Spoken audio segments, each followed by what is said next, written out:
ब्रह्मा विष्णु महेश को अजरो अमर अविनाशी मानने वाला ब्रज का एक पंडित कैसे आया संत रामपाल जी की शरण। उसमें दिया हुआ था ब्रह्मा विष्णु महेश के माता पिता कौन है। तो मैंने ये सोचा कि मतलब कहाँ से संत पैदा हो गए जिन्होंने ब्रह्मा विष्णु महेश के माँ बाप भी पैदा कर दिए, क्योंकि मैं अपने आप को बड़ा विद्वान पंडित मानता था, क्योंकि मैं कृष्ण का रोल में अदा कर चुका था, रामलीला में मैं राम जी का रोल अदा कर चुका हूँ।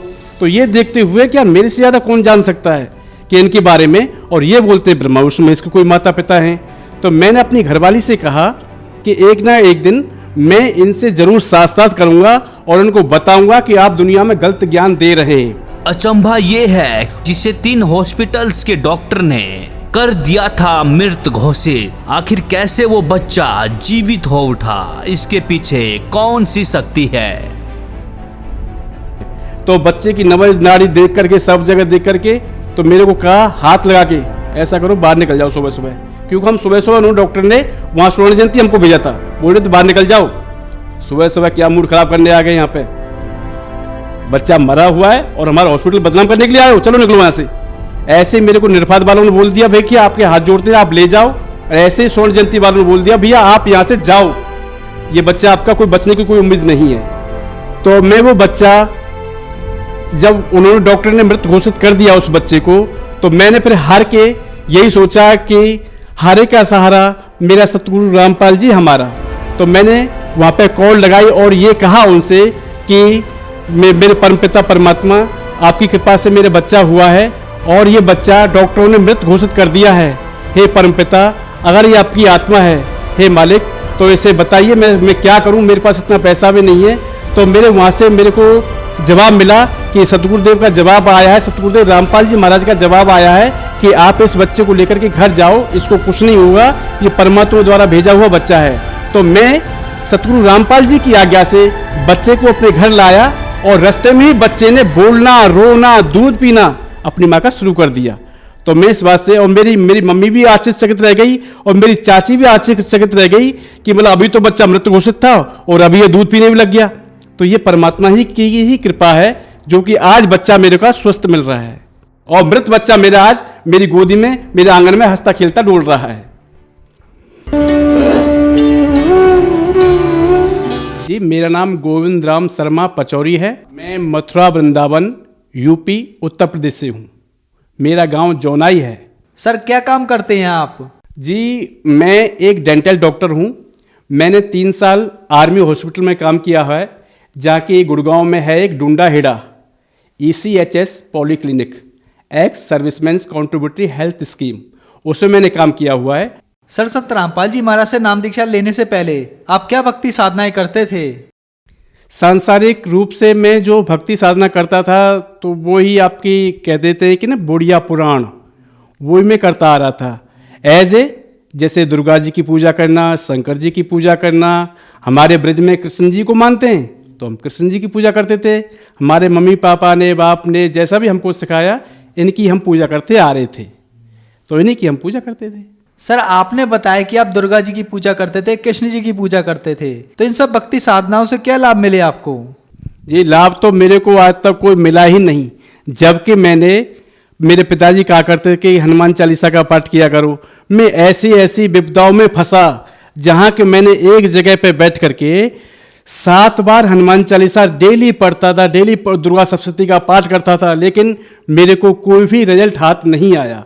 मेरे को किसी भी देवता ने मेरी कोई हेल्प नहीं करी।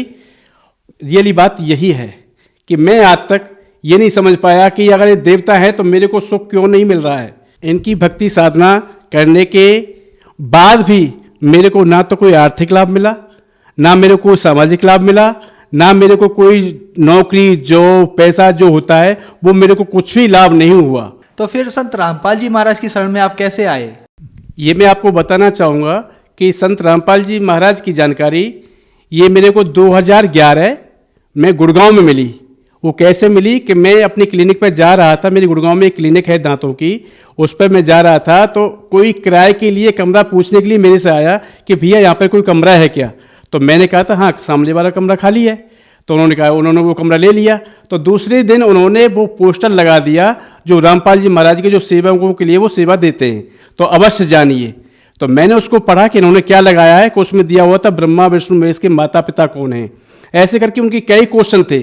तो मैंने ये सोचा कि मतलब कहाँ कहाँ से संत पैदा हो गए जिन्होंने ब्रह्मा विष्णु महेश के माँ बाप भी पैदा कर दिए, क्योंकि मैं अपने आप को बड़ा विद्वान पंडित मानता था, क्योंकि मैं कृष्ण का रोल में अदा कर चुका था, रामलीला में मैं राम जी का रोल अदा कर चुका हूँ। तो ये देखते हुए कि यार मेरे से ज़्यादा कौन जान सकता है कि इनके बारे में, और ये बोलते ब्रह्मा विष्णु महेश के कोई माता पिता हैं। तो मैंने अपनी घरवाली से कहा कि एक ना एक दिन मैं इनसे जरूर साथ करूंगा और उनको बताऊंगा कि आप दुनिया में गलत ज्ञान दे रहे हैं। तो एक दिन मैंने क्या किया कि अपनी घरवाली को बुलाया, मैंने कि चलो आज इनसे साथ करते हैं, क्लिनिक पे हम बाद में जाएंगे। तो मैंने उनको बुलाया, मैंने कि खटखटाई कुंदी, तो वो बात है हाँ जी। मैंने कि ये आपने क्या लिख रखा है कि ब्रह्मा विष्णु महेश के माता पिता कौन हैं? मैंने हाँ, तो ये हमारे वो बोल रहे थे कि ये तो हमारे गुरुजी बताते हैं। मैंने क्या बताते हैं, कौन है इनके माता पिता? इनको तो कोई माता पिता है ही नहीं, ये तो अजरो अमर हैं, और आप कहते हैं कि माता पिता हैं।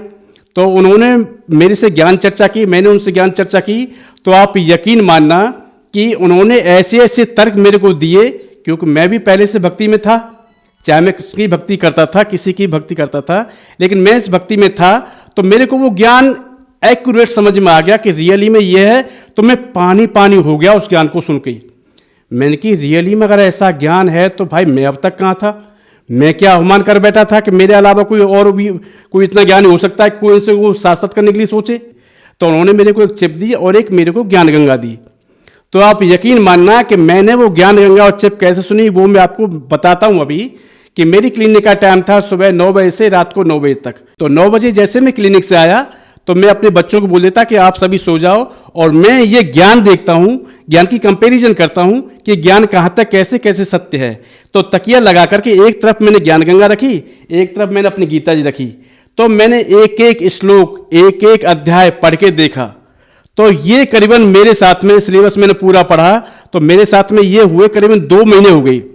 2 महीने हो गए तो एक दिन मैंने सिर पकड़ लिया, हे भगवान, ये दुनिया क्या कर रही है और मैं क्या कर रहा हूं? ये वास्तव में ये ज्ञान अगर ऐसा है तो अब तक किसी को पता क्यों नहीं था? तो मैंने उनसे कहा कि भाई ये ज्ञान पूरी तरह से मेरी समझ में आ चुका है, अब आप बताइए आप मेरे को नाम दीक्षा कब दिलवाएंगे? तो उन्होंने कहा भगत जी अभी तो हमारे पास टाइम नहीं है, क्योंकि हम तो 3 महीने में जाते हैं, आप 1 महीने रुक जाइए। मैंने कि अब मैं 1 महीने की चलेगा, मैं 1 दिन भी नहीं रुकूंगा कैसे भी हो। तो मैं अब अपनी घरवाली को मैंने बताया कि भाई देखो भगवान ये है तो ये कबीर साहब भगवान है, गुरु है तो गुरु दुनिया में कोई है तो संत रामपाल जी महाराज हैं, ज्ञान है तो ज्ञान ये है।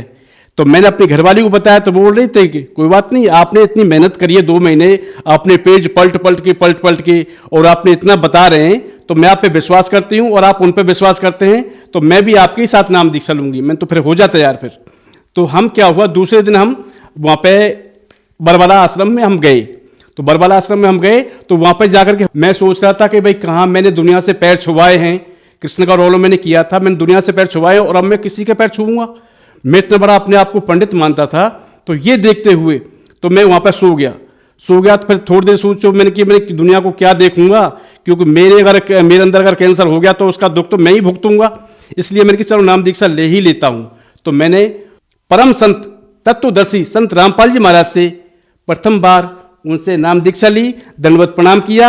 उस परमात्मा स्वरूप मेरे सतगुरु रामपाल जी महाराज ने मेरे ऊपर कृपा करी और मेरे को नाम दीक्षा दी। सर, संत रामपाल जी महाराज से नाम दीक्षा लेने के बाद आपको क्या लाभ मिले? देखो, अगर आप लाभ वाली बात करते हैं तो मेरे को तो दिन प्रतिदिन लाभ हो रहे हैं। तो मैं किसी काम से एक पहाड़ी इलाके से मैं गुजर रहा था, गुरुग्राम थोड़ी एक पहाड़ी है। तो एक आदमी मेरे पीछे और बैठा हुआ था स्कूटर पे, वो था उत्तराखंड का मनीष कन्याल नाम का। तो बैठा हुआ था तो अचानक ही हमारा पेट्रोल खत्म हो गया और वहां से पेट्रोल पंप था करीब 3-4 किलोमीटर आगे। तो क्या हुआ, हम पैदल दोनों उसको स्कूटर को धक्का मार के ले जा रहे थे। तो एक लड़का आया करीब 20-25 साल का, बोल रहा था हरियाणी भाषा में बोल रहा था, भाई क्या हो गया भाई? मैंने कहा भाई कुछ नहीं हुआ, कोई नहीं। वह नहीं, कुछ तो हो गया होगा स्कूटर में। मैंने भैया कुछ नहीं, पेट्रोल खत्म हो गया है। तो उन्होंने कहा तो पेट्रोल ले ले फिर। मैंने कहा मेरे को पेट्रोल नहीं चाहिए आपकी।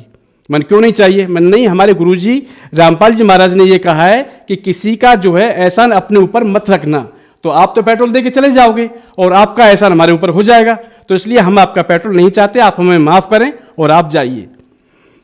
तो उसने क्या किया कि अपनी मोटरसाइकिल मेरे स्कूटर के आगे खड़ी कर दी और बोला कि पेट्रोल तो आपको लेना पड़ेगा। मैंने कहा भैया आपके हाथ जोड़ते हैं, क्यों लड़ाई करते हो भाई, हमको पेट्रोल नहीं चाहिए आपका, वरना पेट्रोल तो आपको लेना पड़ेगा। तो मैंने कहा मैं एक शर्त पर पेट्रोल ले सकता हूँ कि आगे 3-4 किलोमीटर आगे वो पेट्रोल पंप है, आप मेरे से वादा करो कि वो पेट्रोल आप मेरे से वहाँ पे भरवाओगे, मैं आपका पेट्रोल भरवाऊंगा। हाँ ठीक है ठीक है ठीक है, आप पेट्रोल लो पहले। मैंने कि पेट्रोल में कहा, फिर भी मैंने एक बहाना लगाया, मैं पेट्रोल कहाँ से लूँ, मेरे पास ना बोतल है ना गिलास है ना कुछ भी नहीं। बंद देखो बहाना मत बनाओ, ये पहाड़ी इलाका है, यहाँ पर सभी ने दारू वारू पी होगी, तो जो है आप कोई गिलास विलास उठा लो, वही से पेट्रोल आ जाएगा उसमें। मेरे कमाल का आदमी है, बताओ, कोई तो मांगने से पेट्रोल नहीं देता, और ये बंदा मेरे को उपाय भी बता रहा है कि आप झूठे गिलास उठा लो और उसमें पेट्रोल डाल के अपने स्कूटर में डालो। तो मैंने फिर भी ऐसे, मैंने मालिक की मर्जी होगी ऐसी, तो मैंने वो पेट्रोल अपने स्कूटर में डाल दिया। तो आप यकीन मानना, मैं विश्वास के साथ में आपको गवाह सबूत पेश कर सकता हूं, ये कह सकता हूं कि मैंने अपना स्कूटर स्टार्ट किया और मैंने उससे कहा भी आप भी मेरे आगे आगे चलो और आप जो है मैं आपके मोटरसाइकिल में पेट्रोल डलवाऊंगा। तो आप यकीन मानना, मैंने किक मारी, उसने किक मारी, आंखों आगे वो बंदा गायब हो गया। मेरे को ये भी नहीं कि कोई रोड हो के वो गायब हो गया, और सीधा सीधा 4-5 किलोमीटर क्या है, खूब सीधा सीधा मेरे को रास्ता दिख रहा है, मेरे को वो बंदा दिखाई नहीं दिया। तो मैं तो नहीं कहता, लेकिन मैं उससे पहले मेरे पीछे वाले ने ही बोल दिया कि गोविंद जी आप कभी कभी अपने गुरु की चर्चा करते हो, रामपाल जी महाराज की, तो मैं दावे के साथ कह सकता हूं कि ये बंदा रामपाल जी ही थे जो आपकी हेल्प करके और आपको जबरदस्ती आपको पेट्रोल दे के गई। तो मैं बड़ा खुश हुआ और प्रफुल्लित हुआ, है मेरे सतगुरु रामपाल जी महाराज, आपकी दया आपकी मेहरबानी ऐसी बरसते रहे इस दास के ऊपर। तो ये मेरे को लाभ हुए कि आज से करीबन महीने 15 दिन पहले की बात है कि मेरी जो घरवाली है, मेरी जो धर्मपत्नी है, तो उन्होंने नाम दीक्षा ले रखी है, मेरे साथ ही ली थी।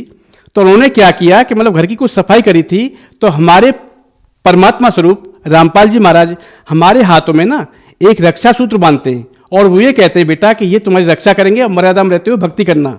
तो मेरी घरवाली ने क्या किया कि उस रक्षा सूत्र को काट के और अग्नि में जला दिया कि शाम को मैं नया रक्षा सूत्र पहन लूंगी। तो आप देखिए काल का प्रभाव, कि काल दुनिया के पीछे और हमारे पीछे कैसा लगा हुआ है कि मतलब 1 घंटा तब हुआ, उससे पहले उसको बिजली ने पकड़ लिया, और बिजली ने ऐसा पकड़ा कि जीभ पलट के अंदर मुंह में घुस गई और 3-4 धक्के खा करके वो खाट पर आके गिर पड़ी। तो मेरी माँ ने, मेरी भुआ भी थी वहाँ पे, सभी ने उसको शरीर को दबाया, बच्चे उसके शरीर के ऊपर चढ़े, आध घंटे पीछे जाकर के उसको होश आया। तो आप सभी से मेरी ये प्रार्थना है कि आप भी अनर्गल सेवा, अनर्गल भक्ति ना करके उस परम सतगुरु रामपाल जी महाराज का नाम उपदेश लीजिए, और जैसे मेरी पत्नी को परमात्मा ने बचाया था, आपके ही परमात्मा ऐसे ही सारे काम सारेगा, ये मेरा अनुभव है। सर, जो श्रद्धालु आपको देख रहे हैं, आप उन्हें क्या संदेश देना चाहेंगे? मैं संसार को यही संदेश देना चाहता हूं कि जैसे मेरा बच्चा काल के मुंह से मेरे सतगुरु रामपाल जी महाराज ने बाहर निकाला है, ऐसे ही आपके बच्चे हों, कोई कार्य हो, आपका कोई केस हो, कोई कैसा भी कैंसर हो, आप एक बार मेरे सतगुरु रामपाल जी महाराज को आजमा के देखिए, सत भक्ति करिए और दिल लगा के करिए, आपके सारे काम सफल होंगे। ये मैं दावा के साथ में कहता हूं, क्योंकि मैंने ये सतगुरु रामपाल जी महाराज आजमाए हुए हैं, और ये 101% ये खरे उतरे हैं उस पर।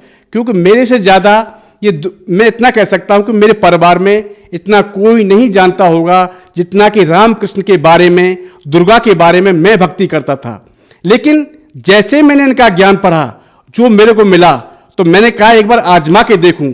तो आप यकीन मानना दुनिया वालों कि मैंने परम सतगुरु रामपाल जी महाराज को आजमा के देखा है, तो 101% वो सोने जैसे खरे निकले। तो आपसे मेरी यही प्रार्थना है कि आप एक बार मेरे सतगुरु द्वारा जो एक पुस्तक बनाई हुई है ज्ञान गंगा, उसको आप तोल मोल के देखो कि उसमें क्या है। कहीं कोई एक श्लोक की भी गड़बड़ी आप बता दो, कोई एक अध्याय की भी कोई गड़बड़ी आप बता दो, किसी अर्थ की भी आप कोई गड़बड़ी बता दो, तो आप मेरे को बताओ, क्योंकि मैं भी मेरे परमात्मा स्वरूप रामपाल जी महाराज की शरण में 8 साल से हूं, मेरे को कोई गलती दिखाई नहीं दी। आप आज पढ़े लिखे हैं, आप खुद देख सकते हैं, आप दुनिया की बातों पर ना जा करके आप ये देखें कि कम से कम एक किताब की तरह पढ़ के देखें।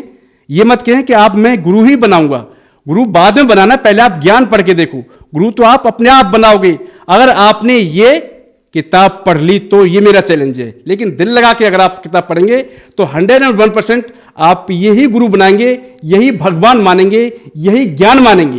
वीडियो को लाइक, शेयर और सब्सक्राइब जरूर करें ताकि यह कल्याणकारी संदेश सारे विश्व तक पहुंच सके। धन्यवाद।